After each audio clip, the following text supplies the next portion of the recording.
Well, good evening and welcome to Haverhill Methodist Church for Haverhill Hustings. Well, I mentioned that there is a hashtag Haverhill Hustings. If you're on Twitter, just tweet whatever you like.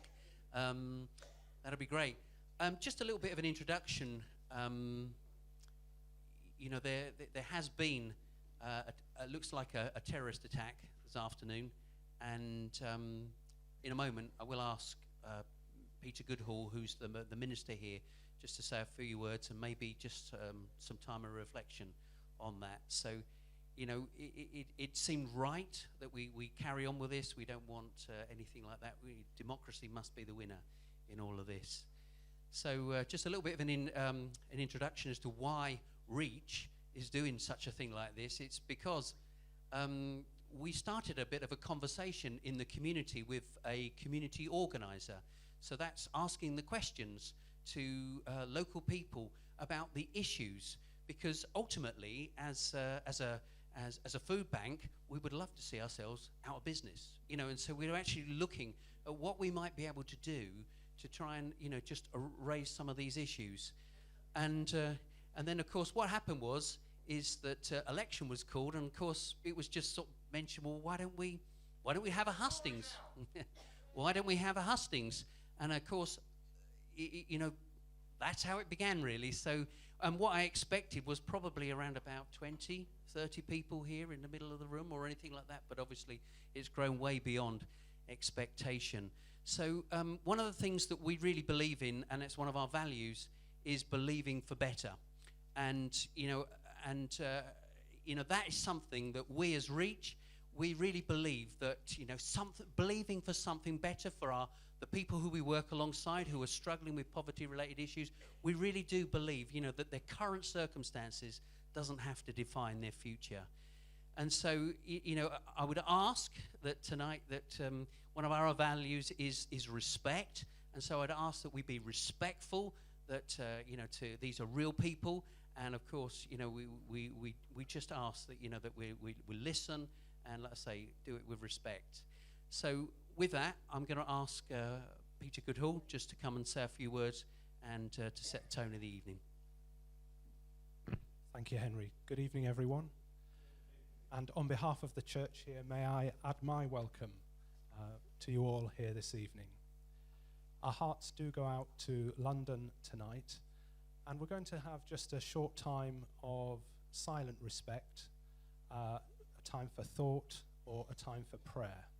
So as you are able, I would just ask you all to stand with me in a moment of quiet as we remember the victims and their families and those who are injured, as we remember the bravery of those who went in to that situation and who are still responding. Let us remember them now.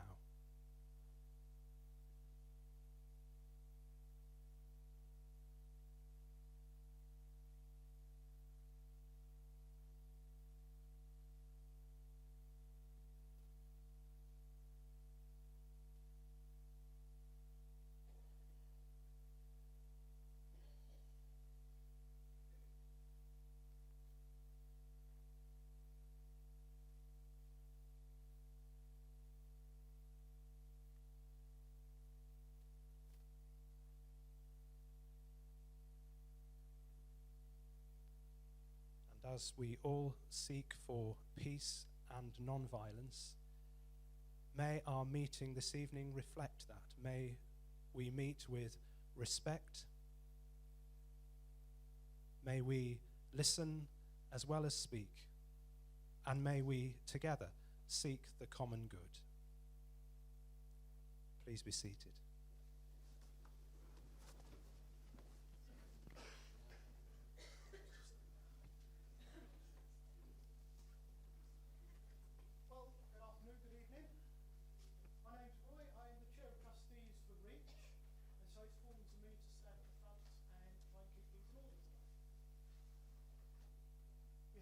Three of our four candidates here. The Green candidate couldn't join us, unfortunately.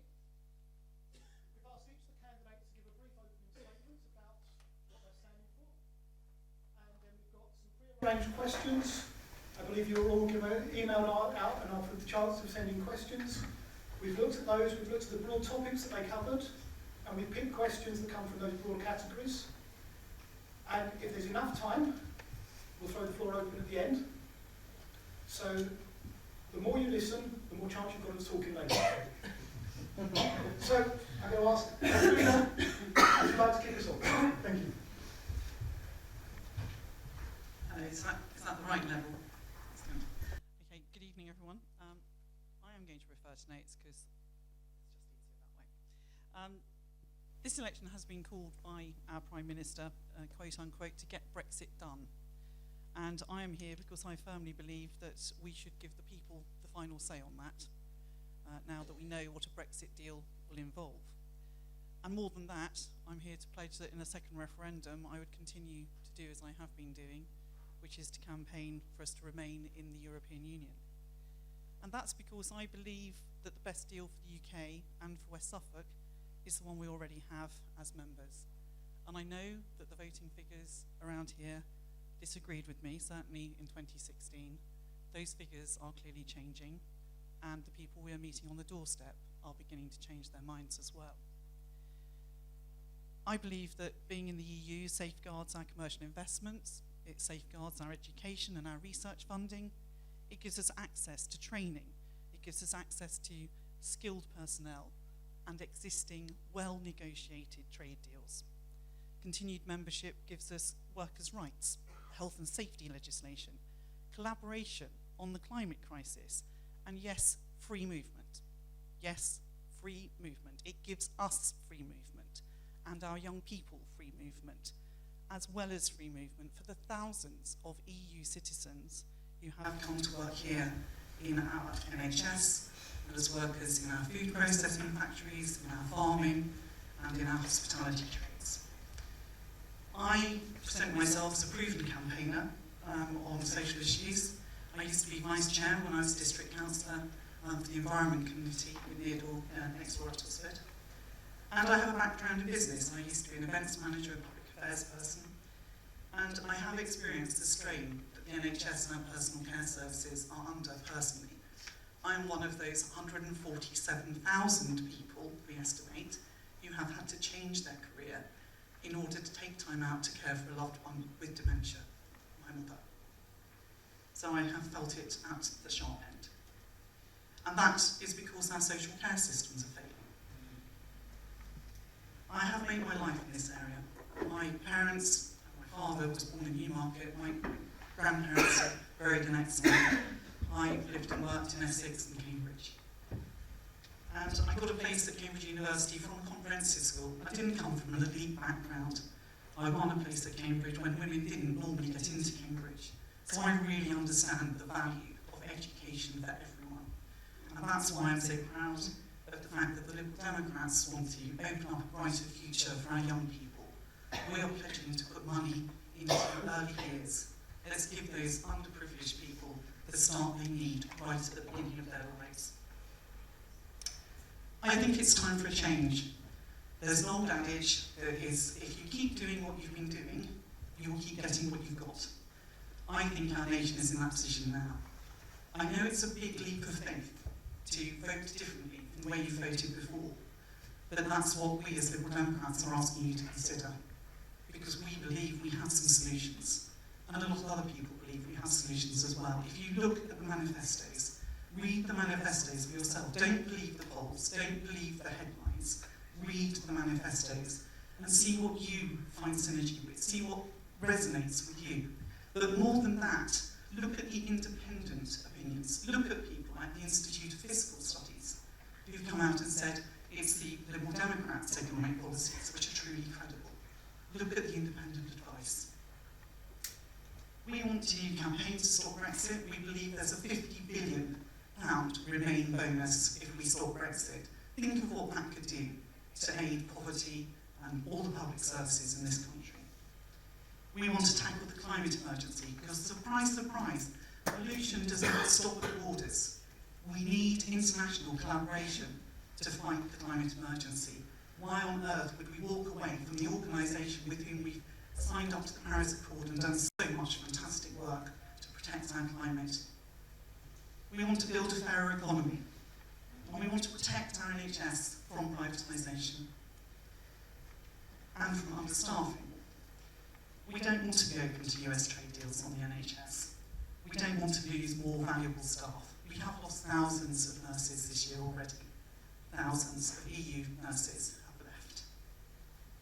The Liberal Democrats, I believe, are the credible party to stop Mr Johnson's Tories forcing a hard Brexit on the UK and endangering the union of the United Kingdom itself. And I've been called unpatriotic, undemocratic when I've been campaigning to stop Brexit. I believe I'm exactly the opposite, because, make no mistake, there were a lot of people in Scotland who did not want Brexit. This was a very close referendum, and if we want to preserve our union, we have to reopen the dialogue amongst ourselves about how we can take this wonderful, wonderful nation of ours forward as, I hope, a united kingdom.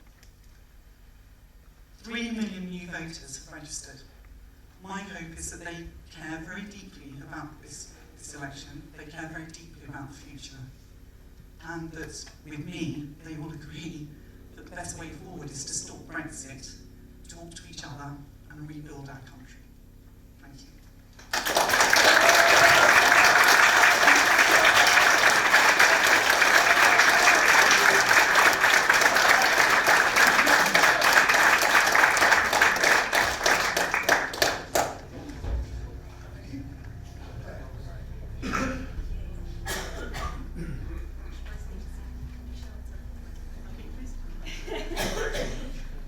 Hello, for anyone who doesn't know me, I'm Claire Unwin.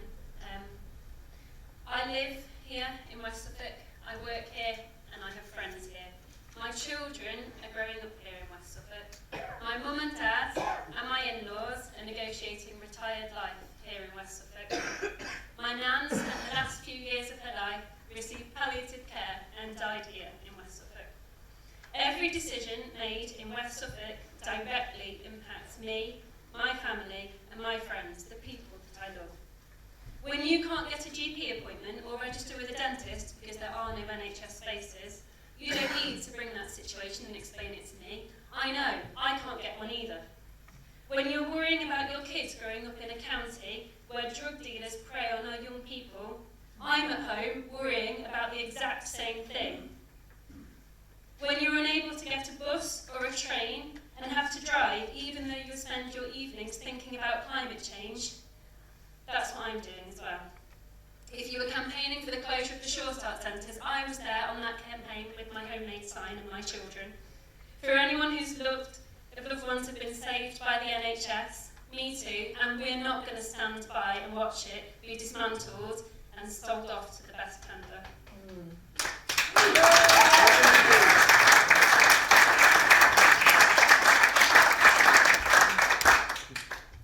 And I'm with you in being unbelievably grateful for community projects like REACH, because in Tory Britain, all of us are only an unexpected illness, a relationship breakdown, or just a run of bad luck away from needing their help. I'm standing for MP for Labour because I want my kids to grow up in a West Suffolk that is actively improving the lives of its constituents. I don't want my girl, my parents, or my friends' lives to feel precarious. I want them and all of us to feel that West Suffolk is a secure place to live. I believe wholeheartedly that Labour has the best plan to deliver this, and I would work tirelessly for West Suffolk. I'm not here as a calculated career move.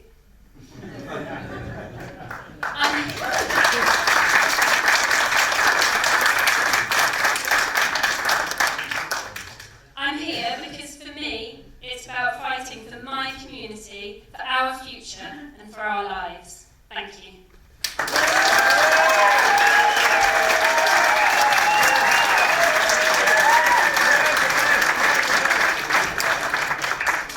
Absolutely fantastic to be here, and the first thing I'd say is what a superb exercise of democracy this is. I think it's fantastic that the turnout is so big and that we have such engagement in the political process here in West Suffolk. Each of the 4 times I've stood, we've had hustings like these, but I've never seen one better attended than this, and so I thank each and every one of you for coming. I'm standing to remain as your MP for the next 5 years. I've been absolutely delighted at the amount of engagement that I've had in my campaign here, building on the amount of engagement that I've had in the 9 years that I've worked for you and enjoyed working for you. I've enjoyed delivering at a local level and now also at a national level. And I just leave with you this thought. At a local level, here in Haverhill, we've been able to make progress, and there's still much more progress that we need to make. If we think about, for instance, the almost 1,000 apprenticeships that we've got now in West Suffolk that we didn't have 10 years ago. If we think of the record level of employment that we've got in West Suffolk and the record number of jobs that are available here in Haverhill, this is progress. And if we think about the upgrade to the A1307, the improvement that we've had so far, if we think about the building that's gone on, hold on, the thing. Bus lane, that's not even in West Suffolk. Do you know what? It's really interesting. I'm going to take this heckler on. If you think that you can only improve Haverhill by making improvements that are within the boundary of the county of Suffolk, then I'm terribly sorry, but you're much too. But it is just a bus lane. The thing about this democracy is you can also call people out when they say things aren't true. Right? If you want to improve the lives of people in West Suffolk, we need the connections, we need the improvements, and we need the improved roads and rail links to Cambridge and beyond. And the idea that you can do that only by focusing on Haverhill and not what's outside our borders is wrong. And then when it comes to crime, we have 54 new police officers coming to West Suffolk that are being hired right now. And if you want to come with me to the jobs fair, that was held at Samuel Ward last month, you'll have found the police officers who are there and doing the recruiting. It's absolutely fantastic. But crucially, we can only make these changes. At a local level and keep these improvements going at a local level if we can deliver at the national level. And at this election, I think it's the biggest election of my lifetime, and at this election, we can only get the country moving forward if we can deliver Brexit and then get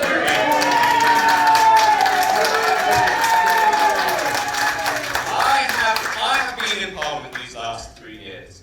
And Parliament has worked to stop the delivery of Brexit at every turn. And if you want a very, very local and direct consequence of the blockages of Brexit, and there have been many consequences of the blockage in Parliament due to those trying to stop Brexit, I'll give you just one. I've been fighting to get the law changed so that the council can do the civil parking enforcement to stop people parking on the double yellow lines. Wouldn't we all like that to happen? Yes. And it was due to go through in January, but because of this year, 10 months ago. But because of the blockage in Brexit and the blockage on parliamentary time, it meant that that change in the law, 10 minutes of parliamentary time that was needed, got delayed and delayed and delayed. And it's due to happen now, this January. And the reason that it got blocked was that Jeremy Corbyn's Labour Party voted against it endlessly and endlessly.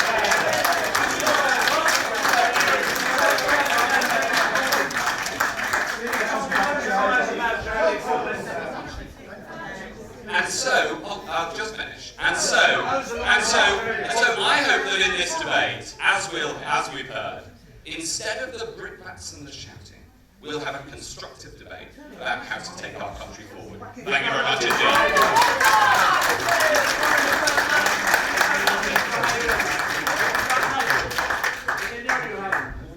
Please, can we let people speak?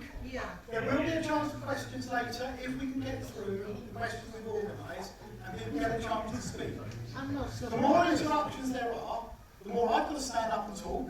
You don't want to hear me talking, you want to hear the candidates. So please, can we be respectful?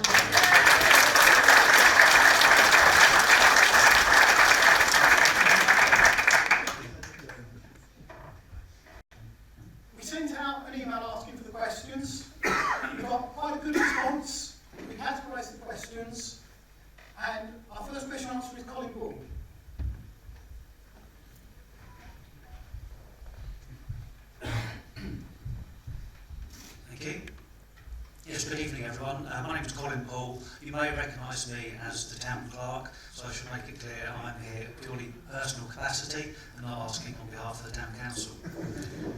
So, Haverhill is a very strong community. It's reflected very much in the volunteers who work for Reach.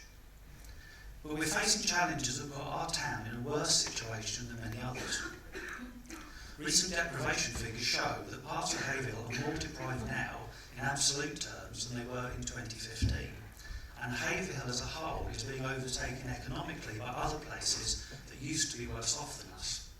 So my question is, what hope can your party give to our town that we will get tangible help to make a difference and ensure that organisations like Reach won't still be just as busy when you next ask for our vote?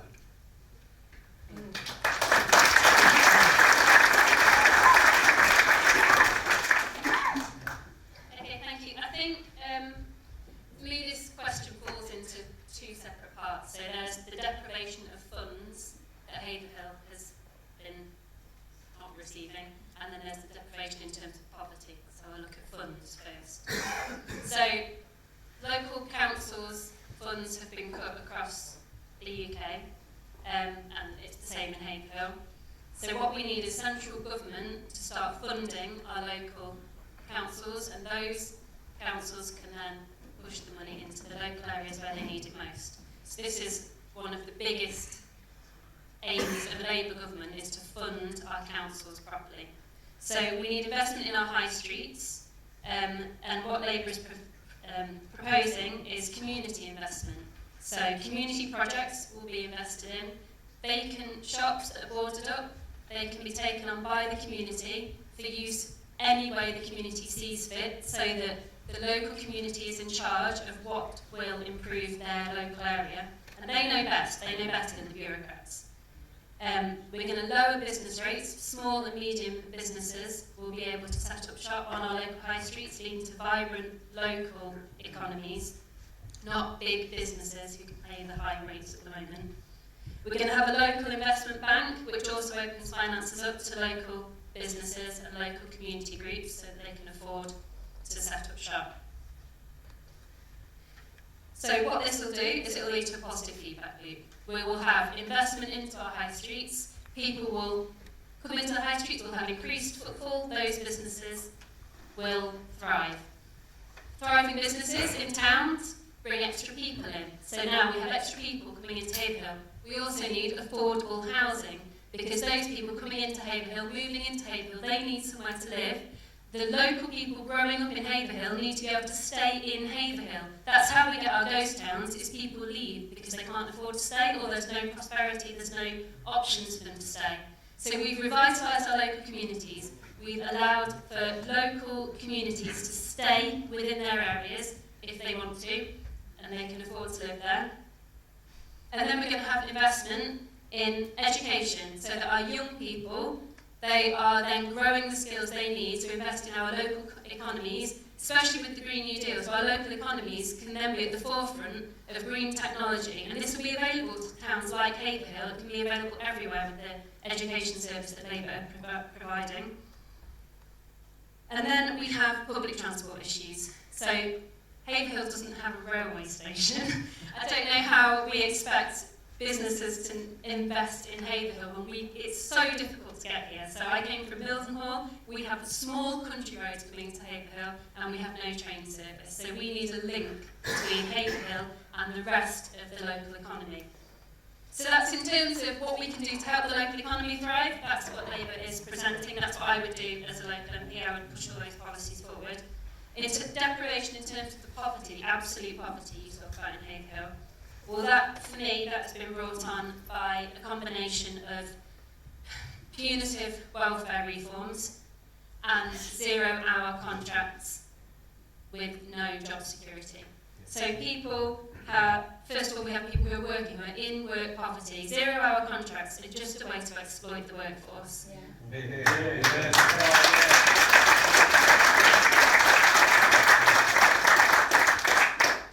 The Trussell Trust, which is what Reach is part of, has shown that 33% of food bank users are in work.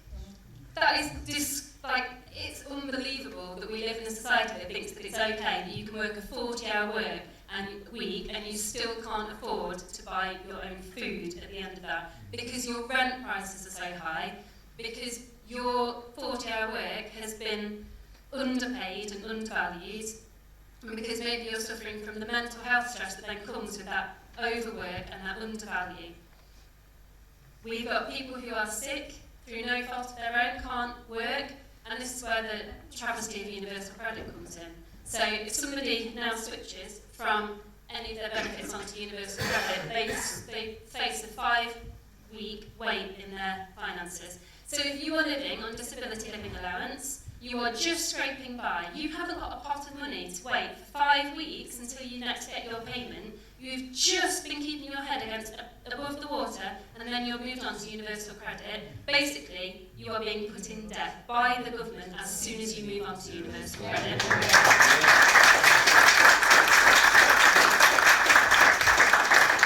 And the state has no sustainable solution to this. They offer you a loan of the money that you were entitled to in the first place. That is a trick. So you start off universal credit in debt, and then you have to pay that money back through the payments that weren't even enough to cover your monthly outgoings in the first place. The whole thing is set up so that it increases poverty, and it has been described by the UN as a punitive measure.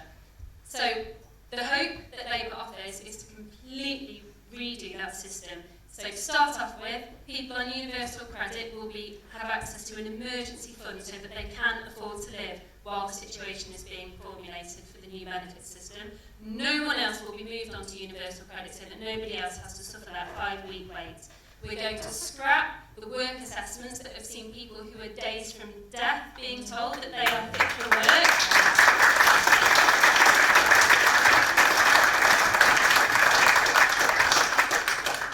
We're going to create a welfare system that, as it was designed, is a cushion, is a safety net, and isn't just used for punishing people for not being able to uphold what the Tories see as their ideal working life. So that's sorry. I started strong and I've ended weak. So we've got the investment in the local economy, and we've got the reversal of universal credit. They're the two options for Haverhill. Thank you.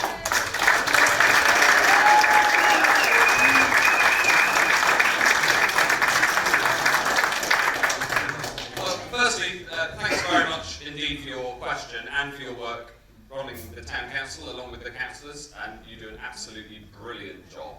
This task of ensuring that everybody gets the opportunity to fulfil their potential is essentially at the heart of the sorts of politics that I believe in. And I agree with the need to constantly to improve the way that we support people who need our support. For instance, ensuring, as actually Claire mentioned in that answer, that money is available to people on day one. That's a very important part of the welfare system, and I think that the people at the job centre who help people do a brilliant job. And so we must support the most vulnerable, and I pay tribute to the work of Reach as well, and because charities can sometimes reach places that the state finds it difficult to reach. But you also cannot improve the prosperity of a town like Haverhill without more jobs, and that comes from a strong economy. And ultimately, the question was, how do we make sure that things don't get worse? Well, the thing that would make things get worse would be to damage the economic strength that we have at this moment in this country. Now, I'm incredibly proud of the part that I played in getting a national living wage and then seeing that national living wage go up. The national living wage will go to over £10 an hour. It didn't exist in 2010. It didn't even exist in 2015. It was brought in by a Conservative government because we believe the national living wage was brought in 2015, I remember, because I took the idea from discussions here and made it happen in Parliament. And I'll tell you this, you can only have well-paid jobs jobs if you have a strong economy. You can only have well, I'm with Robin, but I'm with Robin because I believe in a respectful democracy rather than people just shouting.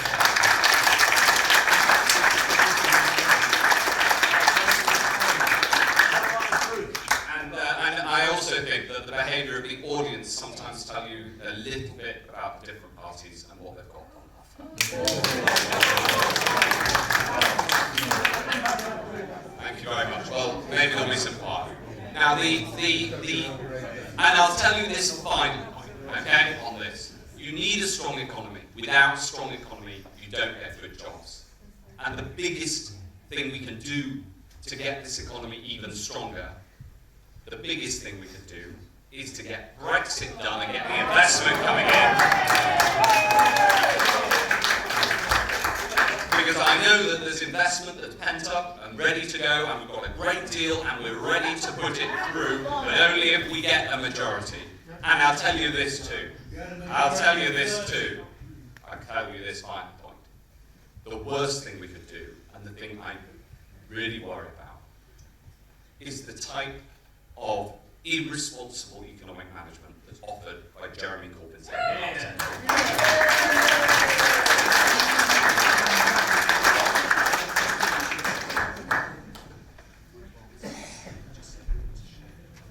I will just remind Mr. Hancock of one thing, which is I believe in 2016 he's not listening, but I will just remind him. It would be very easy for this debate to be all about Brexit. And I've made my case, I think, on Brexit. I think that Brexit will actually do exactly the opposite. I think it will be terribly damaging to our economy. And that's one of the main reasons that I'm standing here asking you to reconsider, if you voted leave, to look at those manifestos and to look at the Institute for Fiscal Studies and all those independent reviews and the CBI. People like Deborah Meaden don't throw their backing behind a party without considering very carefully why they are doing so. These are people who say our economy is going to be damaged if we carry on down this path. And I would like to remind Mr. Hancock that actually in 2016 he tweeted that he had voted Remain for a prosperous Britain.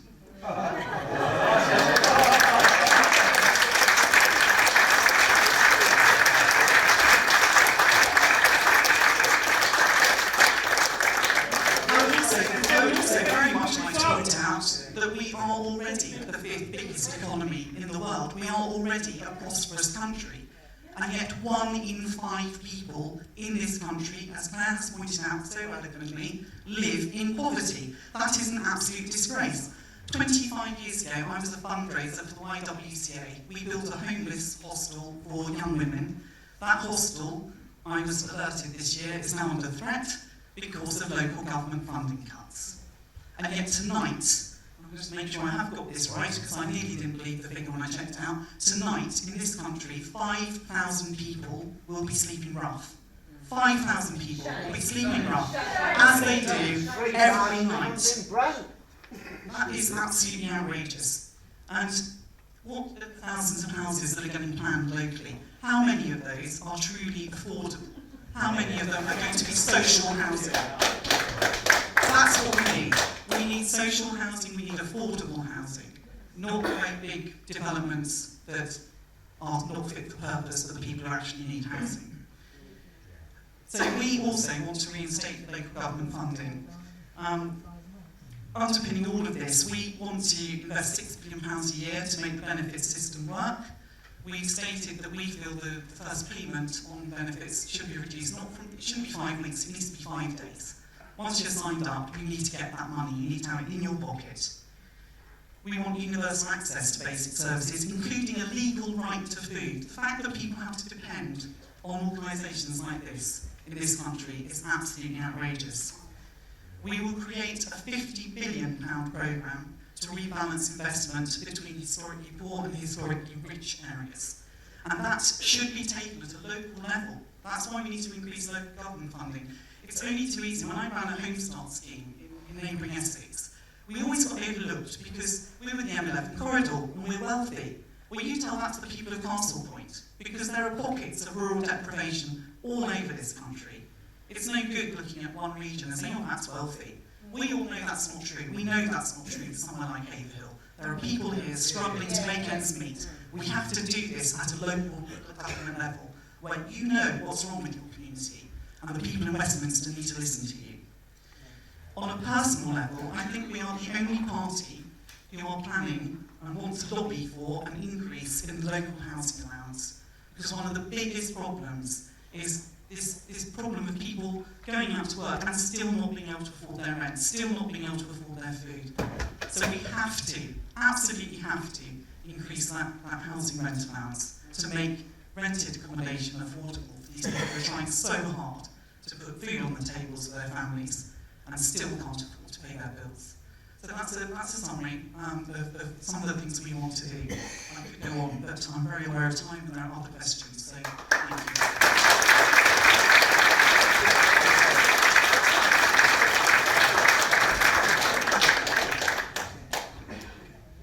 Colin, did you have anything to come back with?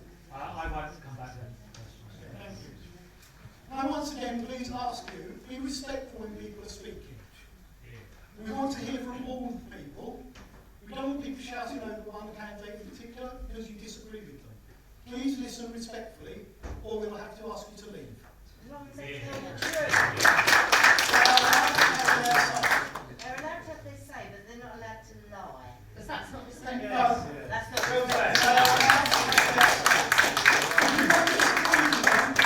Well, they are having their say. If you cannot listen, I will ask you to leave. All right?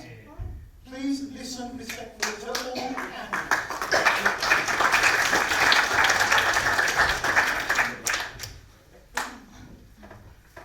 We've covered a little bit of the ground that the next question is on already, but I think we'll push on that question. Stephen. Hello, I'm Steve Norris. I'm a town pastor and I'm a volunteer at Pfizer Ridge. One of the biggest problems in Haverhill is the lack of public transport connectivity. Travelling to towns and villages in Essex by public transport is almost an impossibility. Being unable to use rapid, connected and affordable public transport obviously has a knock-on effect on our ability to apply for jobs. It lowers economic growth and social mobility, and the consequent car use has a massive impact on the environment. What will the candidates do to ensure that effective public transport links are instated in the first term of their office if they are elected? And will they reinstate the railway links to Essex and Cambridge? Well, thank you very much for your question. I totally agree with the premise of your question. And the answer is that I will fight for a railway to Haverhill. I have fought for a railway to Haverhill, and we have made progress on the concept of public transport, a dedicated public transport link directly to Cambridge, and I will keep fighting for that. And I will fight to reinstate buses. We've got a £220 million fund across this country that the Conservative Party is proposing for more buses. I think that is a brilliant idea. I've already delivered one bus, which is the new bus that you get now to West Suffolk Hospital, which is working well. And I was absolutely delighted, along with the NHS and the council, in partnership, to deliver that one bus service, and I hope that we can deliver more. And so along with the buses and the railway and the proposals that are coming out of the new Mayor of Cambridgeshire, I think that we should all come together and support more public transport right across West Suffolk, including here in Haverhill.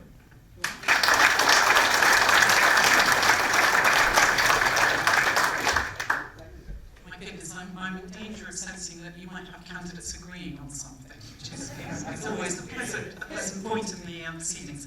I was wondering whether Mr. Hancock had read my free post address, but I don't think it's quite hit the maths. In that, I say that my belief in West Suffolk is it's absolutely at the heart of this region. It's at the heart of East Anglia, and it will thrive on its connections. It's always had connections. It's always looked beyond its boundaries, and those connections obviously need to be supported with good transport. One of the things that one has to ask oneself is how that's going to be funded. And one of the things that Local Democrats believe is actually, again, local authorities need to be playing a much bigger part in this. So we want to give power back to local councils, more power on transport, more power on housing, and a slightly radical idea, power for councils to set up their own bus services. You know, we're reliant on private bus services. There is no reason why a good local authority should not be able to work out the needs of its local area and supply that bus service, supply that public transport as you need, not as a commercial private operator sees fit. And I think that's a really simple but actually amazingly radical and effective suggestion.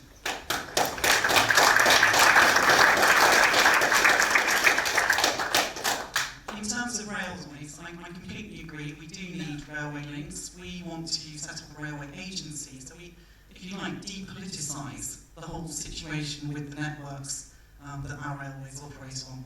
Those things need to be looked at on a daily operating basis, not as a political football. You know, we need to invest in the infrastructure of this country. We do have to recognise that in rural areas such as this, a lot of people are dependent on cars, and we are well aware of that. We've got to move towards encouraging greener car use and all the rest of it. But we can't even start to encourage people out of their cars if there aren't public transport alternatives. So, yeah, basically, let's invest in our railways, let's give power back to local people, give your local authorities the chance to really make a difference where you are, how you need it.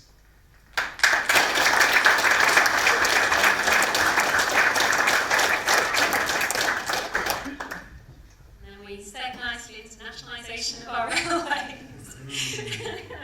So everybody knows that the Labour standpoint on local, on any transport infrastructure is that we should nationalise it. I agree with what you've been saying, that we know that private railway and private bus services are not working for our communities. So I've had an email, and I'm sure Matt had it as well, I saw your name on the email, from a lady who got the Great Anglia route between Newmarket and Cambridge. Sorry, this isn't Haverhill specific, but I know there are people from Newmarket here as well. At 7:15, the train is filled with commuters who stand shoulder to shoulder, closer than that, including in the toilets, in order to fit on the one carriage train that goes to Cambridge. The passengers get very little warning if it's going to be a single carriage service, which means that sometimes they can't all fit on and they don't have time to make alternative arrangements. Now, these passengers, they could be people on the kind of 0-hour contracts I was talking about who won't get paid that day because they haven't been able to turn up for work. Are you talking while I'm... Sorry, you weren't keen before, were you? So,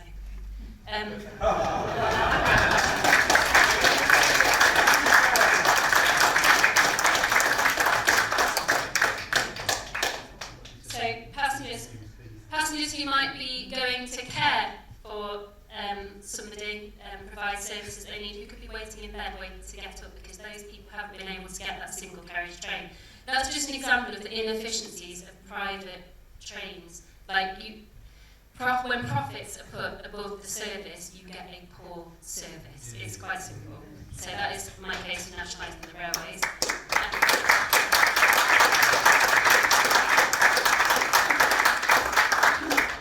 Back to Haverhill and your lack of railways. I think the very first thing that I would do if I were your MP, and the most simple, most effective thing we could do, is to introduce a bus service link directly to Cambridge Station. That would be really simple. We could have an electric bus so we can make sure that we're starting as we mean to go on in a green economy, and that could be up and that is something that can be up and running. As Matt said, it delivered a bus service to West Suffolk Hospital. You could deliver a bus service to the train stations to begin that link, because reinstating a railway realistically takes time. So we can get it up and running, and then we can be working on reinstating your railway over the course. What else have I got to say? Next, rail. Roads. So they're another important thing that we need to think about in terms of infrastructure.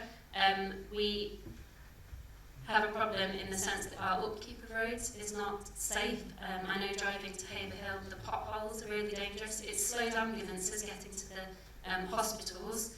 And if we can manage to improve the rail links and the bus links will have fewer people on the road, so those roads will be under less stress, which means the potholes will happen less often, and then the things like ambulances who have no choice but to use the roads will be able to get there much more smoothly and much more timely. So to be honest, I've lost the thread of it. You were asking what, who asked the question? Can you just thrust? I'm worried I'm not answering it. What was it? No. Okay, will I instate the railway link? Yes, I will instate the railway link. But first there'll be a bus service taking you to the railway link that is already there, so that it won't take 4 years worth of planning and building to get you there.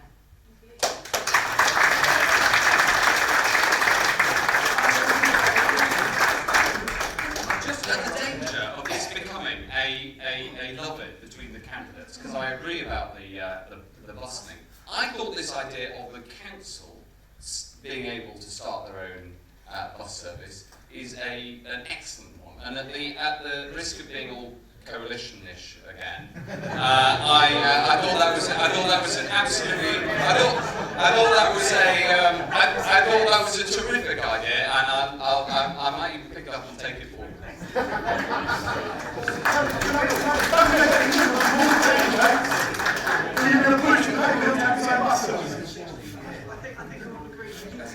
We have agreement amongst the candidates, ladies and gentlemen. A lot of the people I meet are, let's not beat about the bush, they're poor. Yeah. And they can't afford the bus services as they are. What will you do about that? If they're under 25, they'll be getting on the bus service for free. If they are, in receipt of benefits, then they'll be getting on the bus service for free. So people who are poor, that generally covers those. If people, the whole point of nationalising your services is that they then aren't being driven for profit, which means you can have lower prices and more reasonable fare. That is something that's in the Labour manifesto, so that's easily answered. And then, Can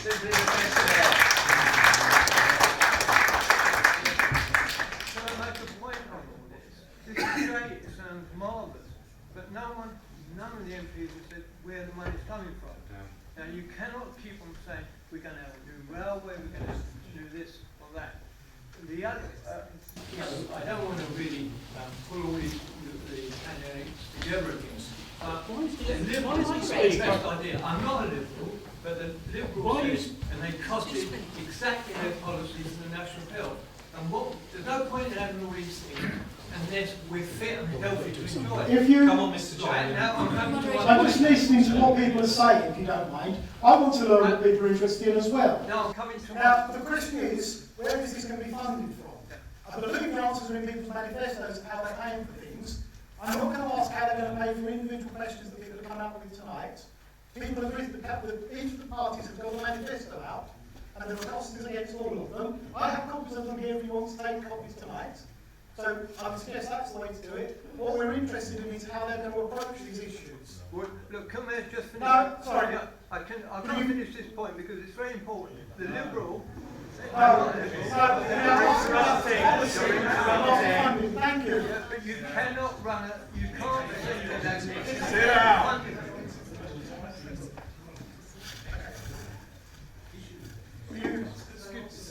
Did you want to answer about how will we fund people who are in poverty, how will we fund their travel? I think the issue is getting people out of poverty. Obviously, if people are in poverty, then you need to make concessions. And I'm with Claire on that. The students normally have concessionary passes. People who are on benefits have concessionary passes.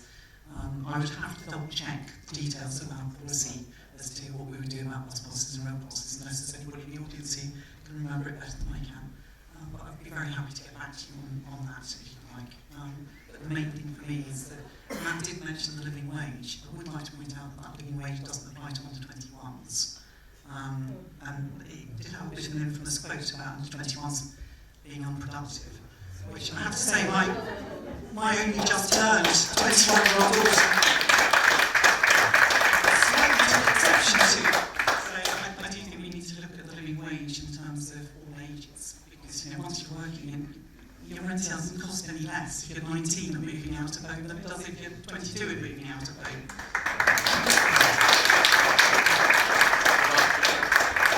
I agree that there are concessions for younger people in terms of being able to get on public transport and in terms of people who are on benefits. But I just would raise this question to do with railways, because Claire, you mentioned the need for improved railway services between Cambridge and Ipswich on the existing line.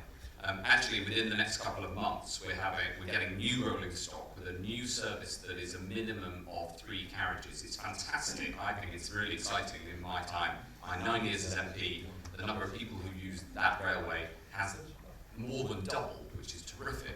And we're now getting the 3 carriage rolling stock, and we're doing that without having to nationalise the railways. And my question on nationalising the railways would be, who would be paying for it?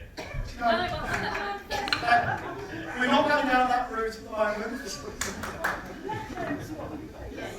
Because otherwise we end up on that one issue for the rest of the evening. I'd like to call Jacob Brandon, please. Excuse me, Chair. I think David Brandon, being a local GP, is on duty and has probably not managed to get out of this surgery. I think it's something like to read out. Yes. David, would you like to read yourself? I'm here. Sorry. Well done.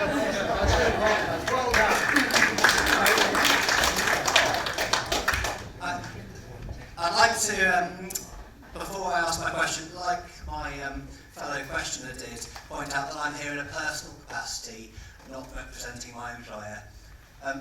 I want to ask the candidates about GP services, a question that was asked but completely avoided by Boris Johnson on the Leader's BBC Question Time. I'm sure that you are aware that the community of Haverhill are very concerned about access to GP services. As the clinical lead GP for the second largest surgery in the constituency, I would be delighted to know what practical plans the parties have to ensure that they honour their manifesto pledges to increase the numbers of GPs we have working in the UK. I would also appreciate an explanation of what their plans are on how to ensure that those we already have are retained, as I see colleagues all around me, both nationally and across the region, reducing their hours to cope with burnout, moving overseas, or retiring as early as they can to escape.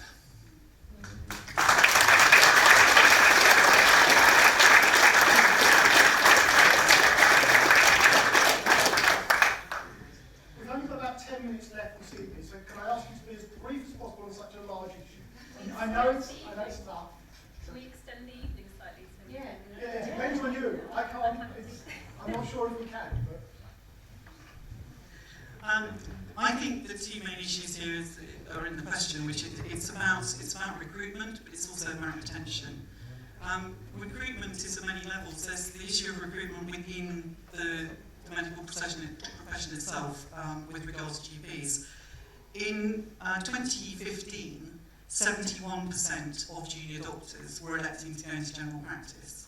By last year, that had dropped to 37.5%. That's basically halved. And you've got to ask yourself why. And I would suggest it's because primary care is now one of the most stressful areas of healthcare for a whole variety of reasons. It's not very attractive. I would urge you to go and check out, I've been talking about independent sources, go and check out what a junior doctor said at Addenbrooke's a few weeks ago when Mr. Johnson visited. She tried to catch his attention. She wanted to ask him very similar questions to what David has asked. And she was flushed away. And she's written a very eloquent article in The Guardian saying she understands for security purposes, maybe they were nervous, but she was disappointed. They hadn't been told at visit. They weren't able, therefore, to put genuine questions to our Prime Minister.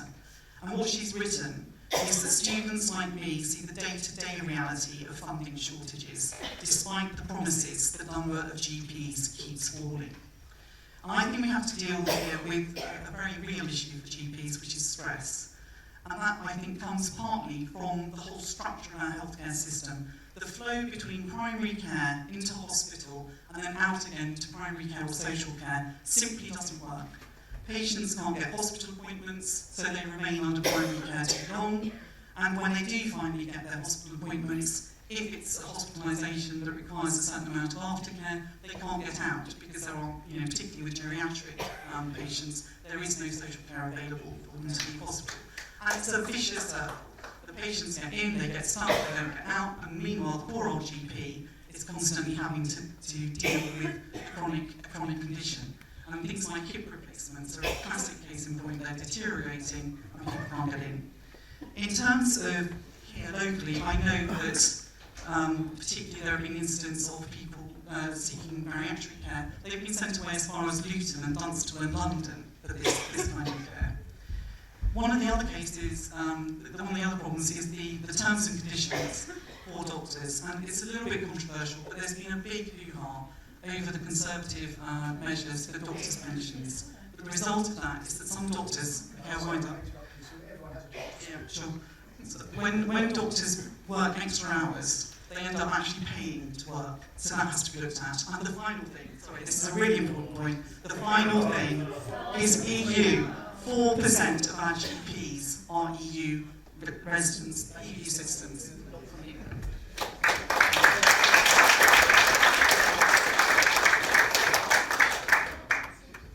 Can we take a consensus, so instead of having to really rush our answers, we could maybe stay for an extra half an hour and you can hear what we've got to say?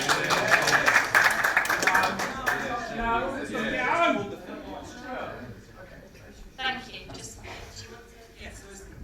Very kind, Claire. The final point is that we would fund that very straightforwardly. We want to put a penny on your income tax. Very sorry, but we believe that we have to pay for public services. So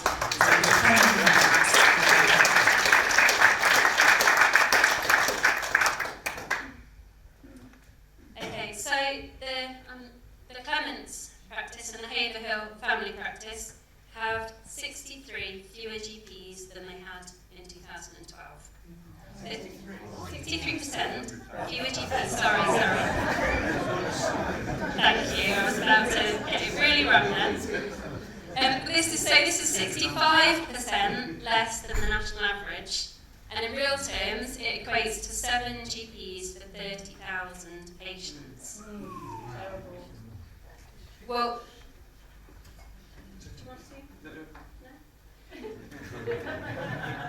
Haverhill's walk-in centre was cut in 2012, so that adds additional pressure on GP surgeries. So in terms of the question had, what practical steps can you take? We can open a walk-in centre again.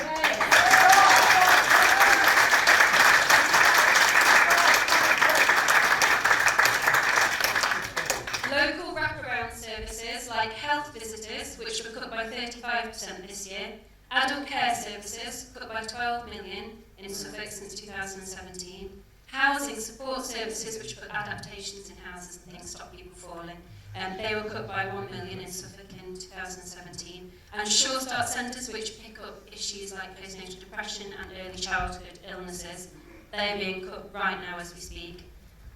All those services that wrap around, that stop people turning up at the GPs when they needn't have because they have the care in place already, if we reinstigate that kind of social care into our networks, we won't have such a huge pressure on our GP surgeries in the first place. So I wasn't waiting for applause, it's fine, I was just finding my place.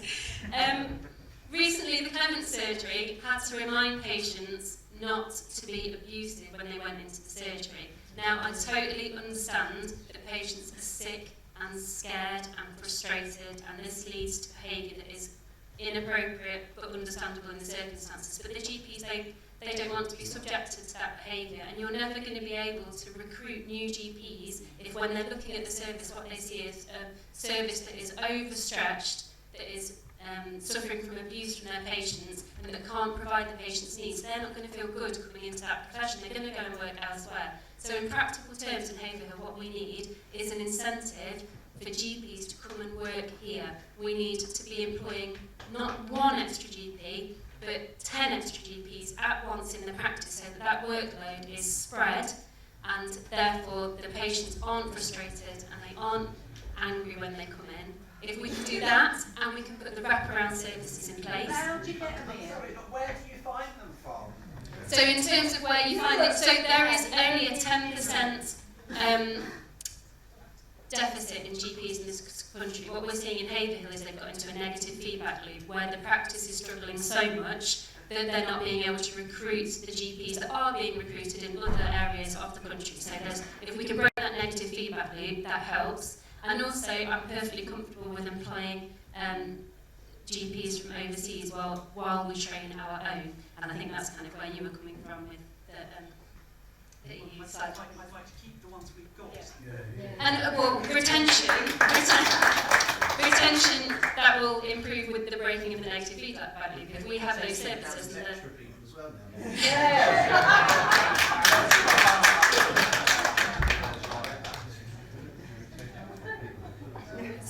So sorry, I'm waffling a bit. My answer is that if we have joined up services, if we have a reduced stress on the GPs, they will stay, we'll be able to recruit more, people will be less ill in the first place because they're not getting to the point where they've been denied services that they used to have and they arrive at the GP after 2 weeks, really ill. And for me, if we break that negative feedback loop, then we end up with services that can cope with our communities.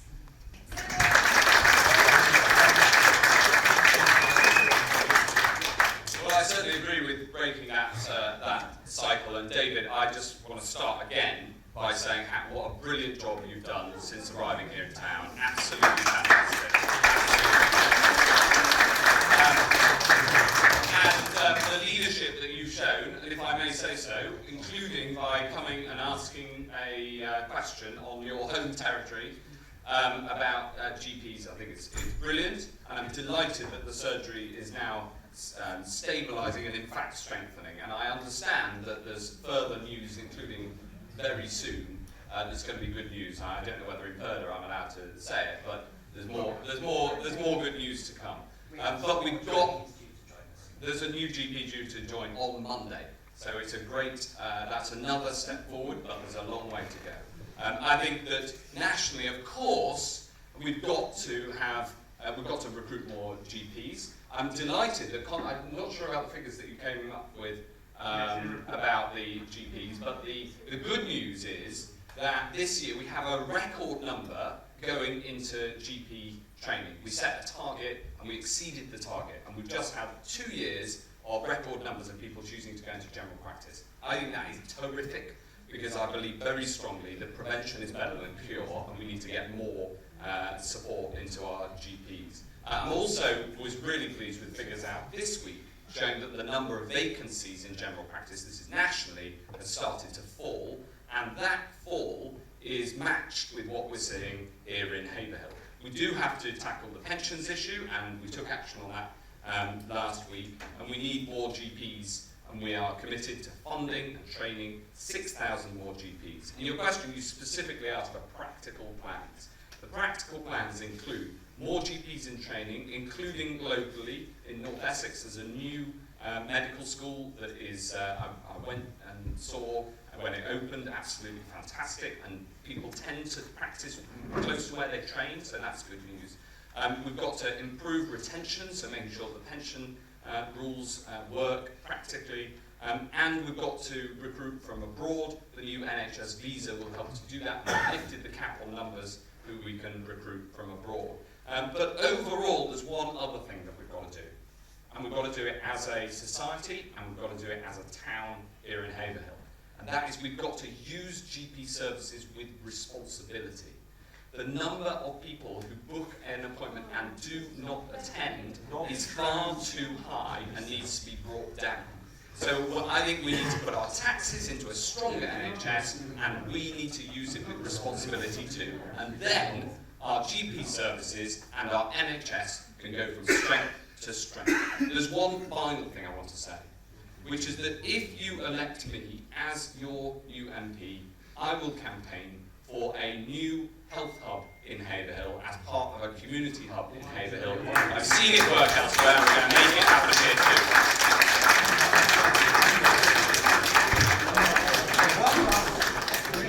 David, did you have anything to add? I would also like to ask Mr. Hancock if he would like to listen to what the BMA and the RCGP have both asked the government to commit to, and that's to pledge to spend spend 11% of the NHS budget on primary care, bearing in mind that more than 95% of contacts in the NHS take place in primary care. Yeah. Yeah. What about social care? We hold the NHS up. Just a minute, we're talking about GP services at the moment.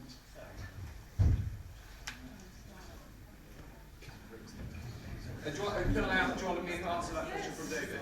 Yes. I absolutely agree with the direction of travel that's set out. And in fact, in the long-term plan for the NHS that we published in January, for the first time in a generation, more money is going into primary care at a faster rate than into secondary care. And I think that is terrific. Because this old attitude that there was in the NHS, that you need to put more and more money into bigger and bigger hospitals, I think is wrong. Now, I think Addenbrook's an amazing hospital, and of course West Suffolk is also, it's one of the best hospitals in the country. But we shouldn't be putting more and more into hospitals. We should be bringing more and more out of hospitals and closer to the community, and doing more and more in primary care to stop people from going into hospital in the first place. So the proportion of the NHS budget that goes into primary care will go up, and that started as of this year. But the thing that we should do here in Haverhill is we should have more services provided in town, so people don't have to use the bus to the West Suffolk Hospital, even though it's great that that exists. So, for instance, we have the ultrasound that's used in town. Unfortunately, I don't think it's used enough, and I want to see more service provision in town. But I want to see other services brought into Haverhill. That's what I want to see happen at this new health hub, that should not just be about primary care, but should be about community care and hospital services where they can be done in town. Look, we're a growing town, right? We are building houses all around town. You can drive past them.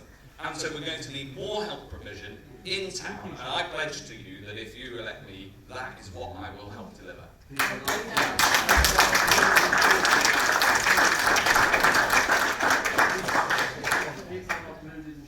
So the question was, can you pledge to put, and I didn't hear the amount of money said into 11%.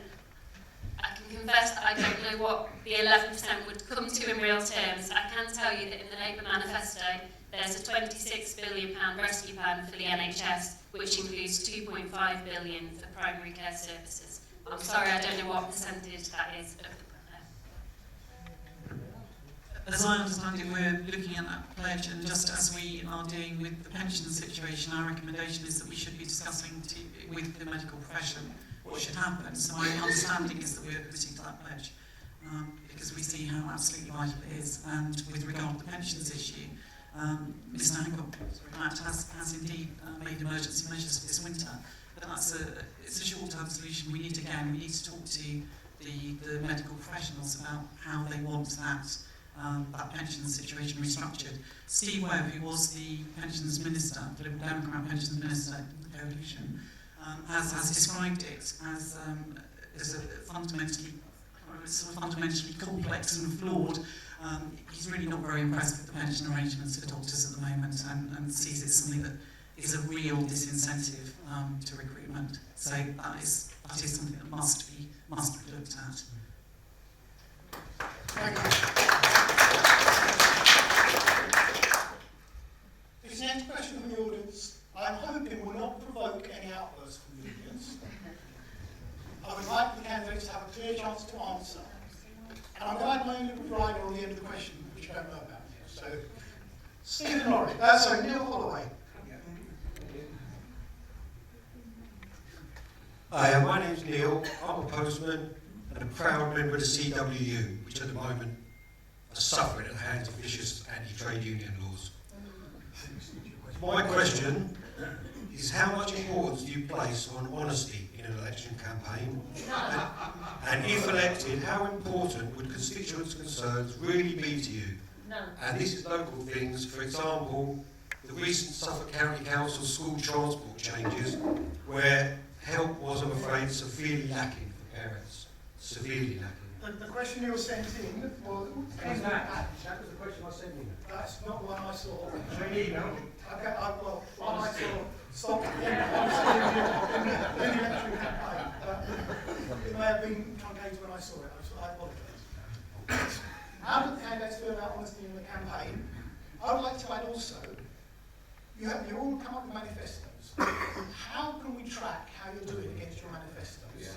And how do we measure the targets in them? You come up with a lot of promises. I want to know, how do I know that you're doing what you promised?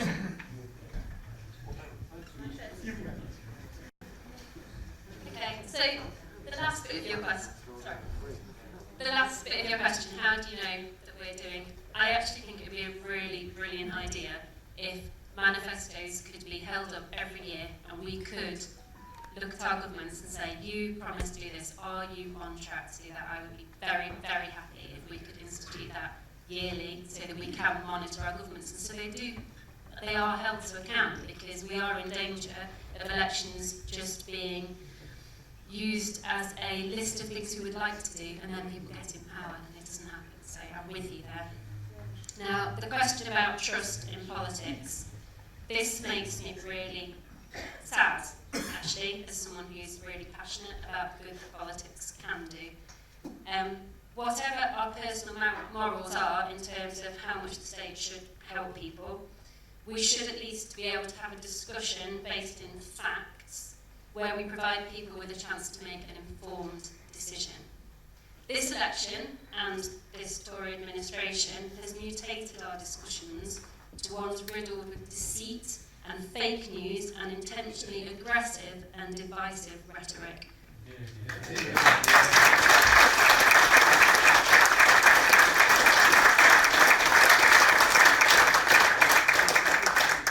I haven't got time to list everything, but these are the ones that have really got to me in the last few weeks.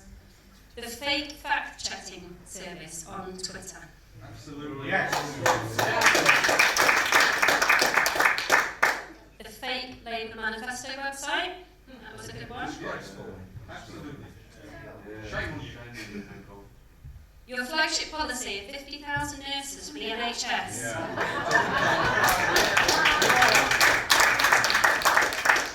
Turned out to be a twisted accountancy trick. So I do understand how you came up with the figures, but it is an accountancy trick. It is not something that is fit for public consumption at an election.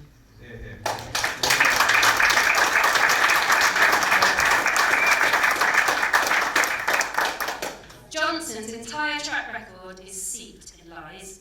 From the £350 million for the NHS that he promised on his Brexit bus, to lying about personal relationships and how he's abused his office during Mayor of London. The leader sets the tone for the organisation. And then he was asked this week on national TV whether he had ever lied during an election campaign. Do you know what he said? He said, no, I've never lied during an election campaign. It's disgusting. That's your boss, man. And the Tories cocaine bombs. Can we please let the candidates talk? All been supporting terrorists. Can we let the candidates talk? Kind of gender politics. Do you remember that one? Can we let the candidates talk? The list of lies I've just given would be funny if it wasn't our lives that these people were in charge of.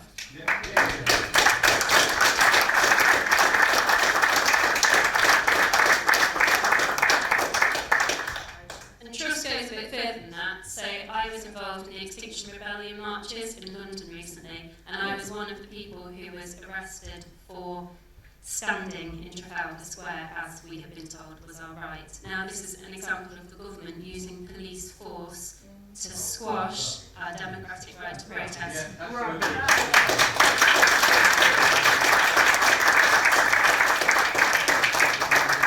afterwards, it was proved to be unlawful, and none of us are being charged.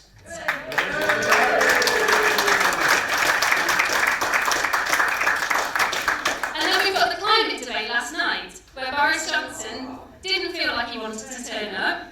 Is he Fritz? And when Channel 4 rightly empty-chaired him, he's threatened Channel 4 that if he gets back in power, he will review their licence. This is the kind of government that we're looking at, that wants to just squash free speech and is happy to spread fake news. It's scary, and it's not the kind of politics that I want to be involved in. that is why it's really important that we get rid of this Tory government.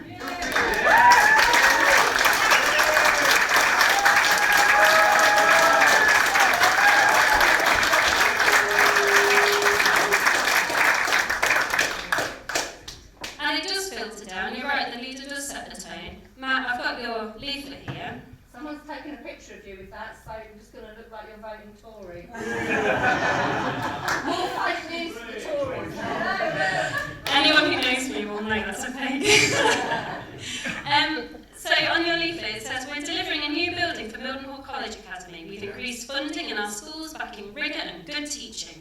Now I checked on the School Cuts website, Mildenhall for 2020 is looking at a £37,000 shortfall. Tory lies! So the words that you're putting on there, they might all be technically correct, but can you see that that is extremely misleading? And that is what this whole election campaign from you guys is being based on. It's just figures that are misleading, intentionally misleading people who may not be able to find out the truth. £5,000 for flooded homes. Can we let the candidates talk, please? Okay, my final point is that Jeremy Corbyn, Lance, I know you don't like it, but he is putting himself in front of national TV, in front of interviewers that we know, in Andrew Neil, that we know are going to be extremely, extremely rough, and he is putting himself out there in front of the nation, in front of the nation, to be interrogated. That's why Boris won't do it. Boris won't do it. If you are trying to be leader of a country, you need to be accountable, you need to be open to that questioning. And if you are not willing to be open to that questioning, you should not be leader.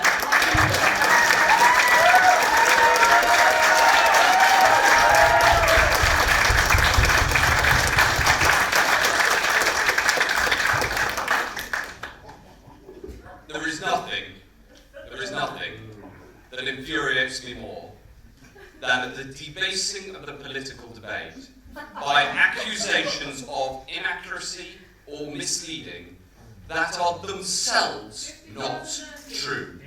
If you believe in a strong political debate, you cannot mislead whilst accusing people of misleading. Let me give you one example. The budget for Mildenhall College Academy is going up, and we are building them a whole new building. That is not what you would have heard from the statement that we just had from the Labour Party campaign. And a second,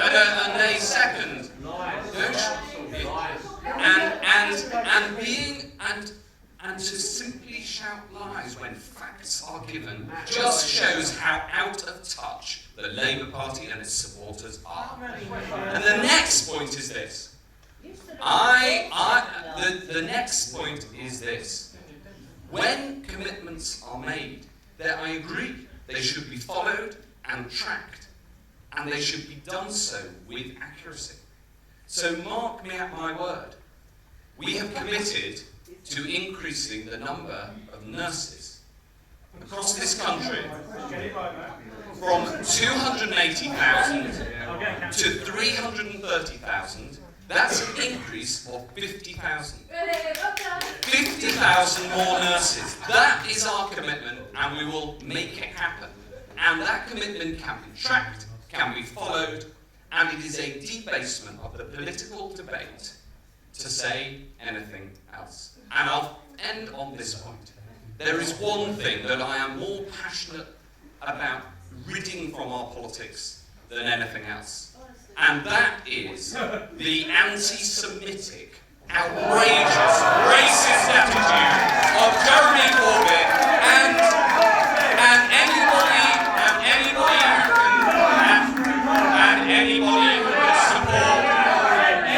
who can support a racist party leader shouldn't be standing for Parliament.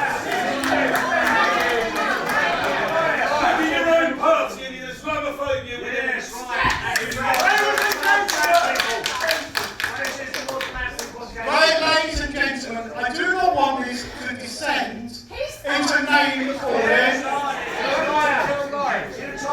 I do not want this to descend. If you cannot restrain yourself, I will ask you to leave.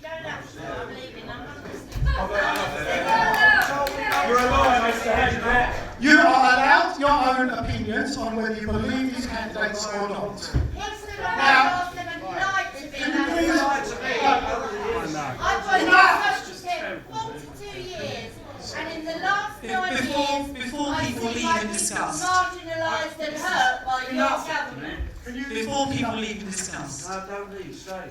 I'd like to have the chance to say that I believe in honesty in politics. I believe in local representation. I've been a district councillor, and I think it's really, really important to understand how upset and how hurt people are.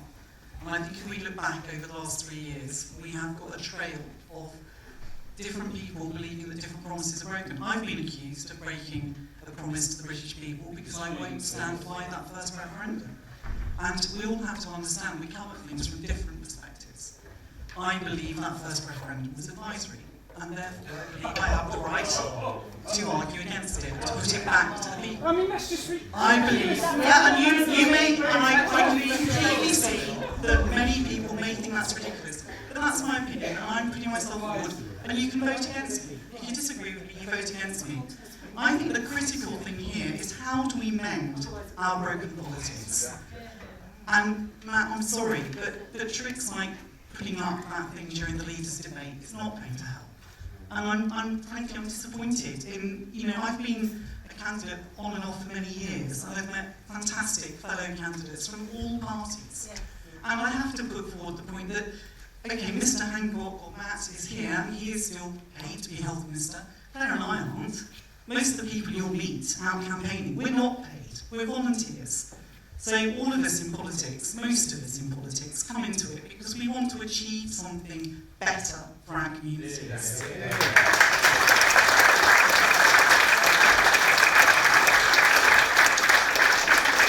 Sometimes, and I hope I don't get told off by my own powers that be, sometimes we all make mistakes. Sometimes we choose the wrong tactic. I think that tactic during the leaders' debate was a big mistake by the Conservatives. I think people saw through it, and it's a great shame. It's distracted from what is the issue of this campaign. What do we do about the future of our country? We need to get a really sensible debate going in this country. And I would point out another couple of things added to Claire's list. Sadly, I do agree with her that Mr. Johnson, I think, has been proven to have been misleading. I won't say lies, because I think that's pejorative, but he's misled. You could argue he's misled the Queen. He told her that we could prorogue Parliament for the sake of the domestic agenda. That has been thrown out by the courts as having been wrong. So there are a number of things like that. We really have to hold our politicians to account. I am going to put out one final, very Liberal Democrat plea, which is, I think, one of the ways we mend our broken politics is to have real representation. First past the post does not work.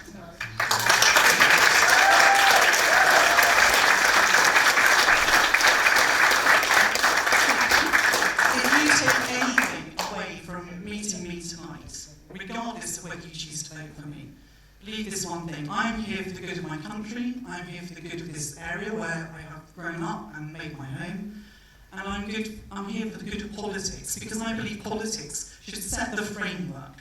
It shouldn't be the be-all and end-all, it should set the framework for all of us to live our lives happily, tolerantly, hopefully prosperously. Nobody should be found wanting. That's what politics should be about. And in order to have that, it's wrong. 100 constituencies, 100 out of 600 plus, are likely to determine whether we have Mr. Corbyn or Mr. Johnson as your Prime Minister. We're not being silly. We've seen the opinion polls. I think we'd love Jo to be Prime Minister. We think she'd be terrific. Unfortunately, it looks like not quite enough of you, as yet, agree with us. Okay, so we have to think very carefully about the fact in this country 100 constituencies will make up the minds of the rest of us. That cannot be right. And we are the only party that has electoral reform. Amongst the three of us here, we're the only party that has electoral reform in our manifesto. Now you ask about honesty in politics and trust in politics. How can we have trust in politics when the people who represent you don't represent the majority of the people?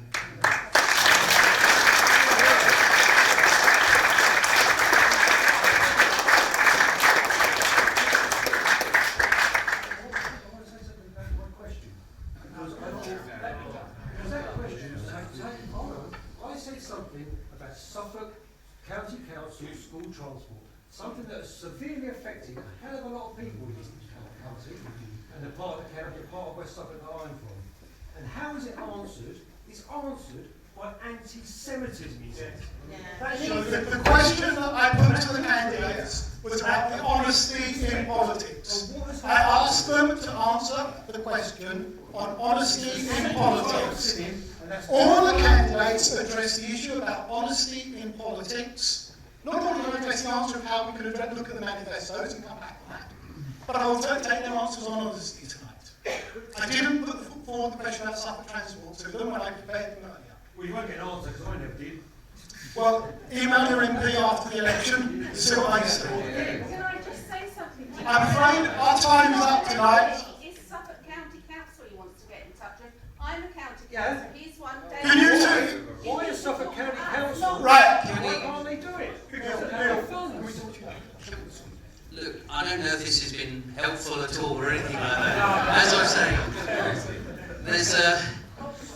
there's a part of me that just, we really believe that somewhere we might actually begin to just have see our candidates, see what they're like, and hopefully might actually make up a mind. It's a very, very difficult choice, I realise, and I just really want to. I think we are going to wrap it up tonight. But thank you very much for coming along.